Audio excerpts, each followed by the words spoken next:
Nagbabalik na naman ang inyong tagapaglingkod ng mga balita at pawang katotohanan lamang. Naging mainit nga na usapin sa mundo ng social media. Talaga naman na mas lalo ngang nalugmok itong sikuting ng Norte nang umamin nga itong si Lisa Tanas sa kanilang mga kabalbalan na ginagawa sa loob mismo ng palasyo. Dito nga natin makikita na agad ngang umamin itong si Lisa Tanas na ito matapos ngang gumamit ng pinagbabawal na pulburon at ngayon nga ay hindi akalain ni Kuting ng Norte na magagawa nga ito ni Lisa Tanas. Kaya naman sa pag-amin ni Lisa Tanas na ito ay talagang nagulantang ang kagrupo at talagang hindi makayanan ng mga pulpolitiko dahil damay-damay na nga silang lahat dahil nga sa pagkabangag ni Lisa Tanas na ito ay na-record nga lahat ng kanyang sinabi. Kaya naman talagang iimbestigahan lahat ng mga otoridad ang mga nasabing mga pangalan at sangkot sa kanyang binanggit. Ngayon nga ay magkakaalaman na kung sino nga ba talaga ang tunay na nagsasalita. Kaya naman mas lalong natameme itong sikuting ng Norte na ito dahil kahit anong pandaraya sa ebidensya na kanilang ginagawa at pilit na pinapaburo ito sa mga bayaran ng mga kalespuhan ay hindi pa rin mapipigilan ang tamang hustisya.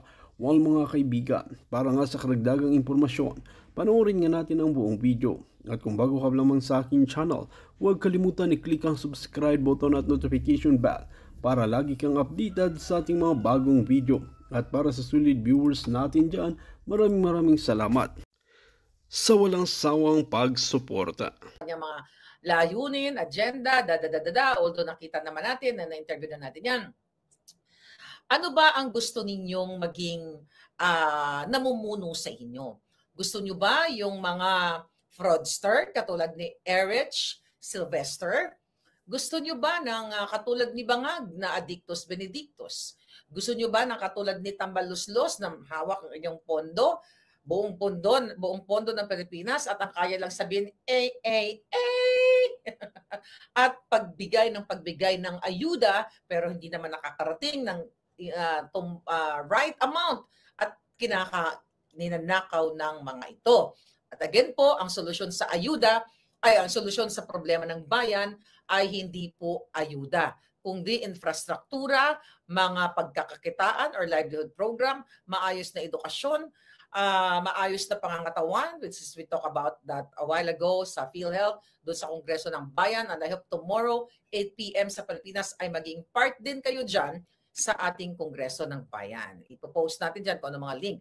So punta na tayo dito kay Attorney Vic. Okay? Yan, ito kasi nabasa natin yung libro dito ni Attorney Vic, ang kanyang book of saan isinalaysay niya dito ang mga ginawa o katiwalian itong bangag na gobyernong ito. Sinalaysay niya dito yung kanyang mga laban kasama ang mga bangag, yung pagsakripisyo ni Attorney Vic na syempre akala ko rin na itong si Bongbong Bangag ay para na nga sa Pilipino. Actually, tinitignan ko dito, no, yung pictures ni Attorney Vica. Attorney Vica, talagang guwapings ka ng bagets. Ito yung mga pormahan dati. Ayan, no, ito yung book niya, di ba? Yung mga hindi pa nakakabili, yung mga nag-i-email sa akin, nandyan po yung info. Pero pasensya na kayo, hindi ko muna makasagot muna. Pero mag-email lang kayo, sagutin ko rin yan. Bisi-bisihan. Tinitignan ko, dapat bumili kayo para makita niyo yung kagwapingan ni Attorney Vic dito. At by just looking at him, dito sa mga pictures na to, mukha talaga siyang simple at palaaral. Attorney Vic, mukha ka talagang palaaral dito sa pictures mo, na aliw nga ako at romantiko. Siyempre sa kabila naman ng kanyang may bahay na talaga namang hindi katulad ni Butod. Si Mrs. Vic Rodriguez at talagang in fairness talaga naman pinag-adya kayo ng panahon, di ba? So anyway, ano ba pag-uusapan natin dito? Alam nyo, importante na pagpipili sa kandidato or yung kukunin nating leader, even sa mga organization, yung talagang may talino or matalas. Hindi lang sikat, hindi lang anak ng action star or anak ni ganito, or yung mga political dynasty, dapat tayo patapusin na natin yan. Kasi mga palangga, dito sa interview ni Attorney Vic, kay Karen Davila, dito mo makikita yung talas ng isang tao na hindi prepared yung mga questions. Kasi nung in-interview ko si Bangag Jr., si Sandro Marcos, isa pa yung tabingi ang isa pang tabingi ang ano na yan. So talagang mayroon talaga siyang meron talaga si Marcos Jr., hindi yun magsa-start ang interview niya without advanced question. Ako ilang beses ko na na-interview si Attorney Vic. Sabi ko nga sa iyo, lahat ng in-interview ko, si Harry Roque, si Spoke Saris, Attorney Glenn, at even mga ordinaryong Pilipino na na-interview natin, walang advanced question yan. Only the bangags. Kaya natuto na tayo, kaya dapat huwag na tayo magpa-budol muli. So ngayon, dito sa interview niya kay Karen Davila, so ang tanong nga ni Karen Davila, so magkukuha tayo ng reaction at hanapan natin ng butas. Hanapan natin ng butas si Attorney Vic. Siyempre dapat hindi lang hindi lang talaga dapat yung mag-agree ka sa lahat. Pero tignan natin kung may mahanap nating butas dito. So, sabi ni Karen Davila, when you filed your candidacy, sinabi mo na ang candidacy mo ay endorsed by former President Duterte. Anong ibig sabihin mo? Nakakausap ka ba niya? Anong pangako niya? Alam nyo, we all know that Karen Davila is very anti Marcos nung kapanahunan ng kampanya. Nakita nyo naman yung talagang line of questioning niya. So, very provoking ang kanyang interview at may sense naman itong hindi naman siya makakarating sa pwesto niya, si Karen, kung walang alam ito. Definitely may alam to. It just so happened na may mga reporters lang tayo na napanood na talagang aligned sa mga makakaliwang grupo at hindi sila aligned para sa Pilipino. So this time, sinagot ni Attorney Vic. So sabi ni Attorney Vic, yes, we talk about it several times, mga 3-4 na beses kami nag-uusap because initially sabi ni Pangulong Duterte kay Attorney Vic, tumakbo kang senador. Tapos ang sabi nga ni Attorney Vic ay ang hinihiling daw niya sa presidente na yung mas magaling. Sabi ni Attorney Vic, ako hindi ko hiling ito Karen, sabi ni Attorney Vic. Ang sabi daw niya kay Pangulong Duterte, Mr. President, mas magaling akong nasa likod lang. Kaya nga, di ba, laging nasa likod lang, nasa backstage lang si Attorney Vic. Kaya naman isa siya sa talagang naging kingmaker o nagpanalo dito kay Bangag. Ang sabi ni Attorney Vic dyan, tutulong na lang ako. I was even expecting na siya ang tatakbo as senator at ako ang tutulong sa kanya all the way. Pero ito na nga, sabi niya, tumugon siya sa hamon ng taong bayan. Kasi ako talaga nanawagan ako. Nanawagan talaga ako, di ba? Sabi ko, Attorney Vic, tumakbo ka. We deserve someone like you. Why? Bakit ka magsisettle sa mga action star na walang alam? Okay? Bakit ka magsisettle sa isang pulboroni katulad ni Bangag, although nakaupo na nga siya dyan, di ba? Kailangan natin ng matalino, mapagmahal sa ating mga Pilipino. Kailangan natin na mabilis mag-isip, hindi yung mapurol mag-isip. Katulad ng ibang mga nasa Congress at nasa Senate, ang ginagawa lang ay magsigasigaan at magmananakot. At ito ay mga dating NPA at rebelde. Gusto nyo bang ganon? Ayaw nyo ba ng matalinong namumuno sa inyo? Ayaw nyo ba itong tao na kapag tinanong mo ay straightforward? Di ba? Tapos sabi nga ni Karen, pero ibig sabihin, si Pangulong Duterte ang nagbigay sa iyo ng idea na tumakbo as senador. Natawa nga ako dito sa question na to. I don't think so nang isang Vic Rodriguez ay susulsulan mo kung anong gusto mong idea. My God, he is what?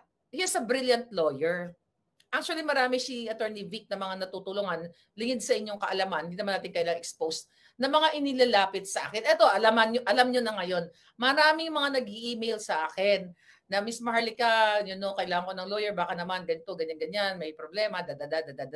So, nilalapit ko sa kanyang law firm. Pero hindi niya yan ina-announce. Kaya ako na ang mag-a-announce sa inyo. So, may message ko yung kanyang mga staff, sir, ma'am, baka pwede naman pong matulungan ito, pakitignan, da. At yun ang kailangan nating tao na tignan mo, hindi niya nga dinidisclose siya na ako lang nagdidisclose. Si Bangag ba? Tinulungan ba kayo?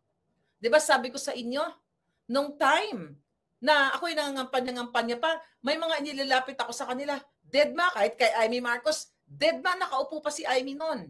Di ba? Tapos, etong nakaupo na sila noong 2022, kaya nga ako naghimagsikan eh. Kaya nga talagang kumukulo-kulo ang dugo ko kasi ang dami kong nilapit na problema ng mga dating mga loyalista, mga matanda na, yung mga OFW na may problema, ni isa walang sinagot yan si Bangag. Di ba? So kailangan natin ng taong may sariling pag-iisip, ng may sariling ideya kung ano ang gusto niyang gawin sa buhay niya. Kaya ang sabi ni dito ni Attorney Vic, ang sagot niya,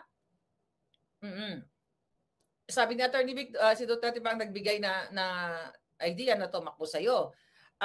In-encourage lang siya. Okay? Sabi niya, opo, siya ang nagbigay ng idea at sabi niya dahil kinakailangan kang makilala dahil kilala ka naman pero hindi bilang kandidato, sabi niya ni Pangulong Duterte. Tapos at ang nagbigay talaga ng kay Attorney Vic, actually lingid sa inyong kaalaman, pinupush na namin 'yan. Attorney Vic, tumakbo ka. Nakikita mo ba 'tong mga messages ng taong bayan? You have to do us favors kasi ayaw na namin ng bobo eh. 'Di ba? Ayaw na namin ng walang alam. At kailangan merong alam sa batas. Tignan mo diyan si Erich Sylvester nung sila ay yung may ina-amend silang, may gusto silang i-amend na bill ba 'yon? Bill or act? Tapos pinipilit ni Erich Sylvester. Yung pala wala na yon, or hindi ko lang masyado nasundan yun, pero yung pinipilit niya is already done, or wala na yung particular na issue na yon. So anyway, hindi tayo dapat magsettle sa mga mangmang na mga kawatan pa. 'Di ba? Alam niyo, lahat naman ng bagay natututunan ng tao. Pero kung mangmang na nga, ayaw nilang magpatuloy sa pag-educate ng kanilang mga sarili o continuing education, tapos nagbibida-bidahan pa at nagnanakaw, talaga namang dapat mag-isip-isip kayo. Okay? Ngayon, ang isa sa mga tanong ni Karen Davila, Attorney Rodriguez, sumikat ka bilang spokesperson, abogado ni Pangulong Bongbong Marcos. Buong kampanya, ikaw ang kinakausap ng lahat. May libro ka pa nga na may pamagat na Kingmaker. Kabilang ka behind the scenes sa campaign. Isn't this absolute betrayal from Marcos ngayon na kay Duterte na? Actually, good thing na sinasabi ni Karen Davila dito na sumikat si Attorney Vic bilang isang spokesperson spokesperson at abogado. Alam nyo, kahit anong pagpasikat ng isang tao o kung sino man ang gusto mong i-represent, kung wala ka talagang alam o bobo ka lang, hindi ka rin sisikat. You know what I mean? Kasi nakikita yan ng taong bayan kung paano ka sumagot, paano mo i-handle yung case. And good thing, coming from Karen Davila na rin, na sinasabi niya na dyan, nasa likod ka ni Pangulong Bongbong Bangag in the past, ganyan, may libro ka pa nga, at ikaw yung behind the scenes. So this is an acknowledgement na ang laki talaga ng i-contribute ni Vic Rodriguez dito sa bangag na to. At ako din at kayo. Kaya nga tayo galit na galit dahil nabudol tayo, di ba?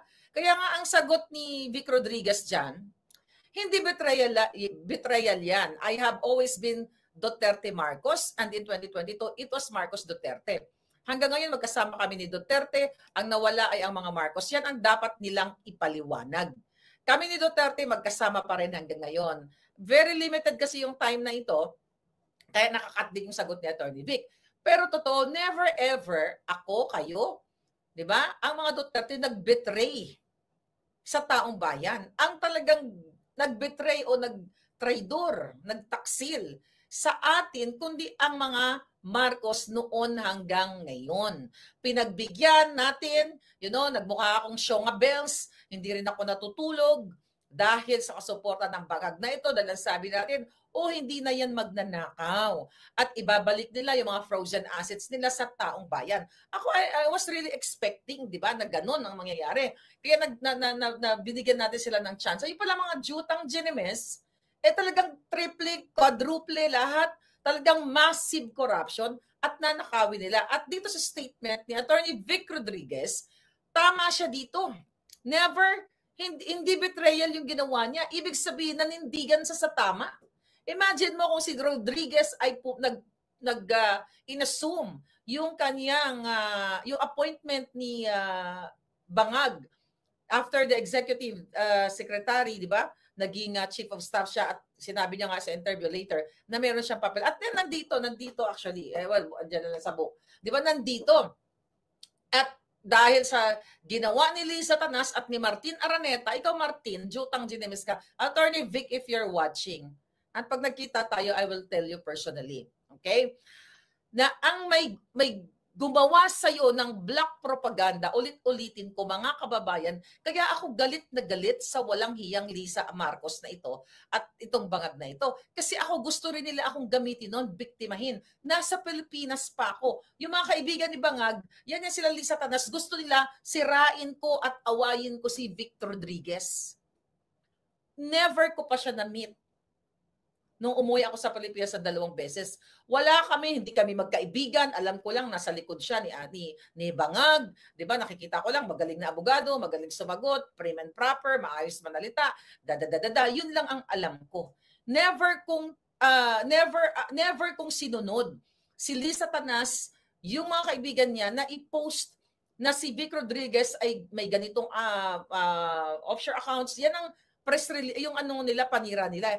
Alam nyo, napag-alaman ko, politiko din ito at isa sa mga whistleblowers natin na sinabi at inamin mismo sa kanya, Attorney Vic, I will tell you kung sino pangalan. Inamin mismo ni Martin Araneta, ikaw, Jutang Ginemis ka, wala ka namang pwesto dyan sa gobyerno, pero nandyan ka sa Bureau of Customs. Anong ginagawa mo dyan? Inamin niya po mismo dito sa taong ito, sa ating puting ahas, na siya, si Martin Araneta, utos ng ate niya, si Lisa Tanas, okay, na sirain si Vic Rodriguez. At Attorney Vic, ito I think di ko pa ito nasabi, at galit na galit daw si Lisa Tanas sa'yo. Ang sabi ganito, kasi si Vic, ito exactong word, kasi si Vic, hindi nagbabaw kay ate, hindi sumasaludo. Bakit mo saluduan ang isang kidnapper at ang isang smuggler katulad ni Lisa Tanas? Kaya siguro ganon, ang nakikita ko dito kay Attorney Vic Rodriguez, I think, I don't know, parang nabanggit niya yata yun sa mga interview niya. I'm not sure, pero parang something to that effect. Kasi alam ni Vic Rodriguez na dito sa librong ito nga, inilahad niya yung pagmamanipula ni Lisa Tanas sa mga posisyon. Ang pagmamanipula ni Tambaluslos, katulad na lamang sa PAGCOR, di ba, na ipinipilit nila, na itong si, yung current, si pangalan nito, yung, puyat na kasi ako palangga sino yung sa PAGCOR? Comment nyo nga dyan. Altenco. Ayan. Kailangan ko ng tugong para maalala ko. Nakasulat dito, na hindi talaga si Altenco, kundi si Ramon Antonio supposedly kasi nangako na si Bangag. Pero ano ang sabi diyan ipinilit nila Tambaluslos, nila Mitch Lazaro at nila Lisa Tanas, 1 taon lang si Altenco kasi may gagawin sila. Kaya hindi makapagbaw-baw dyan si Rodriguez kasi alam niya na talagang sisirain ni Lisa Tanas, ni Tambaluslos during that time ang bayan natin. Ang sabi nga ni Attorney Vic dyan, nung una ay talagang tinatayuan or naninindigan pa o pinagtatanggol pa siya ni Bangag. Kaso nga si Bangag, dahil nakikita nyo naman, wala talaga sa tamang kaisipan at hindi siya ang nagpapatakbo ng Pilipinas. Okay? Sabi ni Karen Davila, so you were forced to resign tapos hindi ka naging Presidential Chief of Staff. What really happened? Although natanong na rin naman natin siya. Yun, itong sabi ni Attorney Vic. Unang-una, ang sabi niya, ito, hindi na, nawala yung isang word niya dito. Unattainable na raw ang sitwasyon namin, sabi niya sa Malacanang. Ayan. Kahit hindi ko na kailangan, sabi niya, kaya hindi ko na kailangan yan. Bago pa man ako naging executive secretary, ilang beses ko nang sinabi kay Bongbong Marcos na hindi ko kailangan yan. okay na ako, pero sabi niya, hindi, samahan mo ko, pinaghirapan natin to, kaya tinanggap ko ang hamon. Pero habang tumatagal, nakikita ko na hindi ito para sa akin. Kaya sabi ko, exit na ako, okay na ako, ayos na ako. Kasi, lingid sa kaalaman ni Attorney Vic, may nagkukwento din naman talaga sa akin. Kasi may mga puting ahas tayo, di ba? At inilabas natin ang audio conversation ni Liza Marcos at ni Antonita Berna na talagang tinrabaho nila si Vic Rodriguez. Kaya itong puting ahas ko na nagsabi sa akin na inutusan ni Liza Marcos, ni Liza Kidnapper Marcos, si Martin Araneta na kapatid niya sa pakipagsabuatan ni Taning at ni Mel Robles gamit ang Black Ops na iyan, sabi ko nga sa inyo, may sworn statement yan si Sas Rogado Sasot, si Baby Girl, dito sa kaso ko, Maharlika versus Mel Robles, di ba? Na ang Black Ops talaga ni Lisa, yung mga yan. So anyway, dito, yan, hindi ko pa nakikilala si Attorney Vic. Hanggang ngayon, hindi pa natin siya nakakausap. So alam na namin na ang ginagawa ng Marcos administration na sirain ang isang, ang ginagawa ni Lisa Tanas na sirain si Vic kasi tinik siya sa dibdib o tinik siya sa lalamunan ng mga kawatan, ng mga kidnapper, smuggler at ano pang mga ginagawa nitong ano na to. Ang tawag dito, nitong Marcos administration na ito. Sabi ni Karen, sino bang kaaway mo doon? Sabi ni Attorney Vic, hindi ito tungkol sa away. Okay? Ang usapan namin ni Pangulong Marcos, ang sabi ni Marcos Jr. daw kay Attorney Vic, gusto kong patakbuhin mo. Okay? Ang tanggapan ko kagaya ng pagpapatakbo mo ng kampanya. So sabi ni Attorney Vic, nandoon daw yung tiwala ni Bangag, pero as we go along, naging malinaw na hindi ito ang uri ng pamamahala na aming napag-usapan. Anong ibig sabihin ni Attorney Vic? Hindi niya man ma-elaborate dahil limited yung time. Ano itong hindi ito ang uri ng uri ng pamamahala na nag-usapan? 'Di ba? Para sa bagong Pilipinas. Ano yung bagong Pilipinas sa kanila? Protektahan ang mga smugglers, sila mismo smugglers, protektahan ang mga kidnappers, si Lisa mismo ay kidnapper yan. Temo, wala pang kaso hanggang ngayon kasi takot yan siya na makaray kahit sa korte dahil totoong nag-kidnap ang Marcos administration. Lalo na pinamumunuan niya ni Lisa ang kidnapping dun sa 2 bata from Turkey. So ngayon, yun na nakikita siguro ni Vic Rodriguez na hindi ito, sabi niya malinaw, na hindi ito ang uri ng pamamahala. Kaya nga pinaliwanag niya yung sa Sugar Order number 3 na hindi niya pinirmahan nung pag-upo pa lang niya, na nag-i-import na yung mga importers na mga kasabwat ni Marcos kahit kulang-kulang sa dokumento. Ito yung mga ibig sabihin ni Attorney Vic at napaliwanag niya sa book, napaliwanag niya sa ibang mga interview niya. Kaya ang sabi niya dito ni Vic Rodriguez, meron akong appointment as Presidential Chief of Staff na permado mismo ni Bongbong Marcos. Alam niya ito, kaharap si Naida Angping. Na-remember Naida Angping? Yung kanyang asawa na nanghipo ng tahong sa Thailand. Ito yon, dating PMS. Alright? So, nalala nyo. Ito yung mga pasabog natin in the past. Ayan. Ang sabi niya Attorney Vic, alam niya ito, kaharap niya si Naida, kaharap nila si Naida Angping, si Anton Lagdameo at maraming PSG. Ang original na copy ay nasa akin hanggang ngayon at handa akong ipakita. At nandito ngayon. Hindi ko na siya na-ready, basta nandito sa book na yon. So makikita nyo, even before, na hindi pa natin naririnig na nagsasalita at hindi pa inilalabas ni Vic Rodriguez ang kanyang libro, mga kababayan, at coming pa lang sa ating mga puting ahas, talagang, so nag-match talaga itong mga pinag-uusapan natin. Ang sabi naman ni Karen, but why did you become a critic of the president? Pwede namang mag-resign ka at tumahimik. So kita, bakit ngayon napaka-active ng pagiging kritiko mo? Ang sinasabi ng iba, wala ka na sa posisyon kaya naging kritiko ka. Alam mo yan yung laging bato sa inyo. Ganyan nga din ang bato sa akin. Bakit daw ako nagdadakdak laban kay sa mga bangag kasi hindi daw ako nabigyan ng pwesto. Again, hindi ako pwedeng mabigyan ng pwesto kasi may US passport ako at may naturalization ako. Hindi ako katulad ni Erwin Tulfo, ni Erich Sylvester na nag-assume, tinanggap ang kanyang appointment noong August 3 of 2022 hanggang November at nabukilya siya 'di ba, of 2022 dahil October 11 of 2022 ay ni-revoke ng US government ang kanyang passport. Hindi ako katulad ni Erich Sylvester, okay? Na lokohin ng Pilipino, lokohin ng Amerika. So yun, gusto ko lang i-inject yun ng bonggang-bongga. Tungkol sa tanong ni Karen Davila na why did you become a critic? So ang sagot ni Attorney Vic, hindi ito tungkol sa posisyon. Ang sabi ko nga, hindi ito uri ng pamumuno ng aming napag-usapan noong kampanya. Ako ang nakaharap sa tao, ako ang nagsasalita, ako ang nagsulong ng kampanya. Ang ipinangako namin sa tao ay uri ng pamumuno na malinis at tapat. Pero ang nakikita natin ngayon, iba na ang ginagawa. Hindi ito ang aming pinag-usapan. At yan ang katotohanan. Kaya nga Karen Davila, syempre nagtatanong lang naman siya, kaya nga din siya sa mga sagot, bakit kailangan tumahimik si Vic Rodriguez? Hindi aawayin ko siya.